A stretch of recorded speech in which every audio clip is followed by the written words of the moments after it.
Hello everyone, my name is Ketan. I am a front-end developer trainee in Archi. My subject of presentation is a part of project management, and I'll be talking about Agile Scrum. So here is the agenda of my presentation. I'm going to give you a small overview of the project, which will also include the Agile or Waterfall Approach. My second part will be the overview of Scrum and Scrum lifecycle. Finally, at the end, I will be talking about some pros and cons of Scrum. So if I can say in a very simple language, it will be like a project is a series of steps or processes which consist of a definite start date and end date, and it is unique in nature and as well as has a certain goal. And a project differs from a regular repetitive task or any operation in aspect of its characteristics like goal-driven and uniqueness in nature, and a project is also known to be a temporal endeavor. So in order to develop a project, there exists a panel of experts from various domains who primarily discuss before starting a project, like how to start the project and which way to be followed, and also some possible scenarios of issues might be faced during the execution. So in order to avoid those issues, there are a number of methods available, and experts believe that choosing the right methodology during the planning always helps in better outcome. So the majority of preference go to Agile, Scrum, Kanban, Waterfall, and a few more are there in the list, like Scrum Ban, Extreme Programming, Lean methodologies, etc., etc. A project has three constraints according to the triple constraint theory defined by the Project Management Institute. Those are time constraint, cost constraint, and scope constraint. A time constraint means you must complete your project within a specified time or deadline. A cost constraint means you are limited to a specific project budget or resources. And scope constraint means total amount of task completion required to fulfill the project goals, which also includes the features and functionality. So a project needs to fulfill these three constraints or three criteria in order to get a quality product in the end. So now let's discuss a classical approach of project management, that is the waterfall approach. And as the name suggests, waterfall means it is a streamlined process and it's a downstream process. So we can see here there are 6 phases are there: requirement gathering, analysis phase, then design phase, then coding or building phase, then testing or verification phase, then implementation or the maintenance phase. So there are certain drawbacks associated with this methodology which are overcome by the modern approaches. And the drawbacks are like there will be no user involvement during the process of the project, and here we will be doing the whole product at a time. So here the client requirements needs to be fixed at the very first. So the one more drawback is there. Suppose if we are present in one stage and there is some issues and there are some changes needs to be done in the previous phase, then it becomes very difficult to incorporate those changes into the project work. So that requirement gathering analysis phase takes too much time. It's very much time in the project work. So here the client needs to wait for a very long duration, probably months, to see the product at the end of the project work.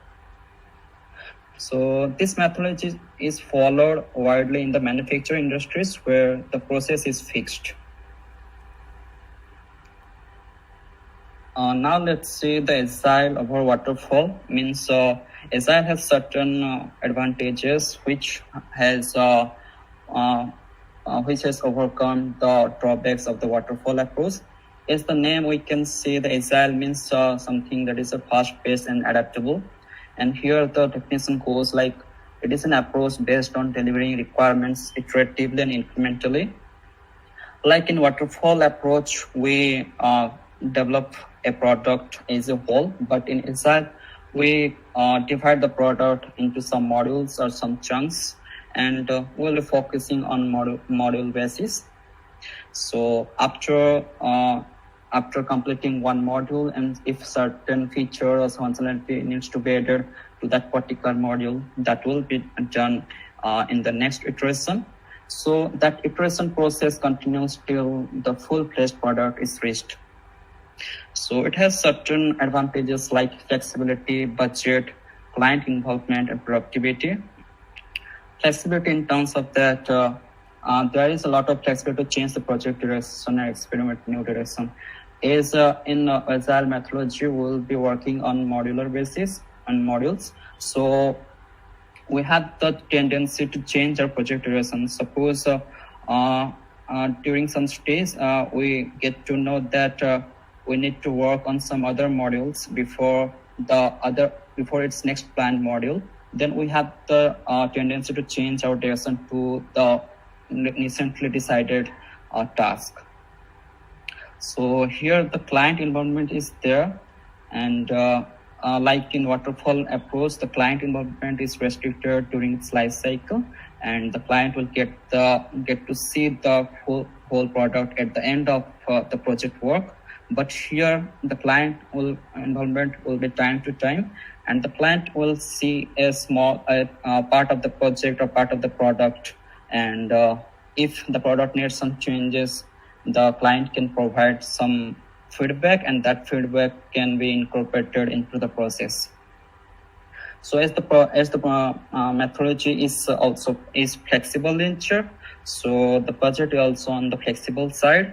So there is a term called Agile budgeting, and it is a way of managing the investment or allocated budget in the project that responds to change. So the change is in terms of the user needs or the business needs or changing circumstances. So it has also better productivity as it is having certain deadlines. Now we'll see the overview of Scrum. Scrum is an agile way of managing a project. Agile software development with Scrum is often perceived as a methodology, but rather than viewing a Scrum as a sole methodology. So think of it like a Scrum is a lightweight framework which follows the Agile methodology. So it helps the organization to deliver the working software more frequently. And in Scrum, there is a series of iteration, and each iteration is called sprint. And sprint is like a short time box duration which is capable of producing a potentially workable product at the end of the sprint. So here we can see in the picture, it is a sprint, and it is a 30-day sprint, but mostly the sprint lasts around from 1 to 4 weeks maximum, and mostly it is up 2 to 3 weeks. And there are certain things associated with sprint like product backlog, sprint backlog, daily Scrum meetings, and at the end of the sprint we'll be getting the product itself, which we'll discuss in the next slide. And there are certain roles associated in the Scrum like product owner, Scrum master, and team members, users, and stakeholders. So product owner is responsible for prioritizing the product backlog to ensure it's up to the expectation and vision of the product. Basically here she will be the person who will work closely with the user and stakeholders and direct the entire Scrum team what needs to be done. And next comes the Scrum Master. Scrum Master is like a team's coach and helps the team member to achieve their highest level of performance and best out of them, ensuring that they follow the Scrum process appropriately. And Scrum Master is the person who shelters the team members from outside distraction as well. And team members comprises of developers and software testers.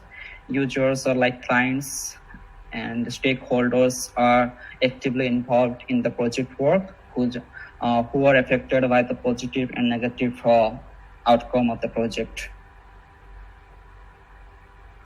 So the main artifacts involved in the Scrum are, first let me tell you what is an artifact. Artifact is like an object which has its own uses and is referred for some work.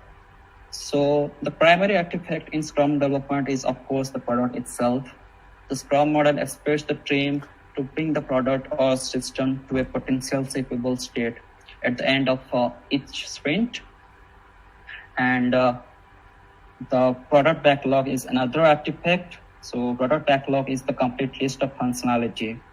So the popular way to create a product backlog using Scrum is to populate with user stories.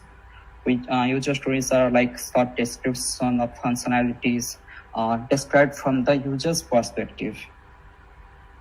Another one is the sprint burn down chart and release burn down chart. Burn down chart shows the amount of work remaining either in sprint or release, and it is an effective tool in Scrum development to determine whether a sprint or release has all the work finished by the desired date. Means for certain tasks there will be certain amount of duration as allocated for it, so we can track how far it has reached and how much work is remaining, and is it finished before that deadline or not. So here is the Scrum life cycle. So there are the inputs from the end users, customers, team, and other stakeholders, and those inputs will be taken by the product owner, and the product owner will be creating the product backlog and prioritizing the task as per needed. And that product backlog will be considered in the sprint planning meeting, and it is the meeting where the team members figure out how many items they can commit to by the end of the sprint. And then in that meeting, from that meeting, a sprint backlog will be created, and the sprint backlog will be having a list of tasks to perform during the sprint. And that sprint backlog will be referred during its sprint, and that sprint will continue for 1 to 4 weeks.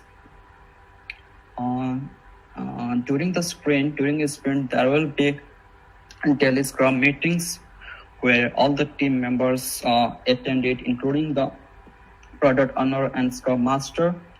And that Scrum meeting lasts for around 15 minutes.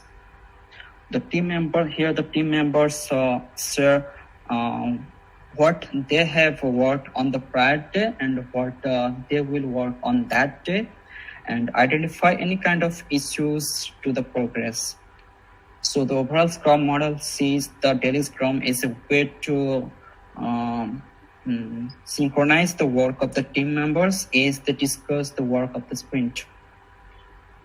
So at the end of the sprint, the team conducts a sprint review during which team demonstrate the functionality or process to the product owner or any other stakeholders who is to provide any kind of feedback which could be implemented in the next sprint. So basically that feedback may result in some changes in newly developed or delivered module or product, and it also may result in adding few more functionalities in the product backlog also. So at the very end, there will be the sprint retrospective, and where the whole team participates. And here it provides a kind of reflection on the sprint that has ended, and also identify the areas of improvement. So at the end of each sprint, we'll be getting a piece of a workable product, and that product will be integrated to another one till we get the full-fledged product. So now let's discuss some pros and cons associated with the Scrum. So the Scrum ensures the effective use of time and money, and large projects divided into easily manageable sprints. The team gets clear visibility through the Scrum meetings, and some drawbacks of Scrum are like, these are not like some major drawbacks, but these are like the chances of project failure are high if individuals are not very committed or cooperative, and daily meetings sometimes can frustrate team members as well. So that's all from my side, and thank you for listening. If you have any question, you can ping me personally. Thank you.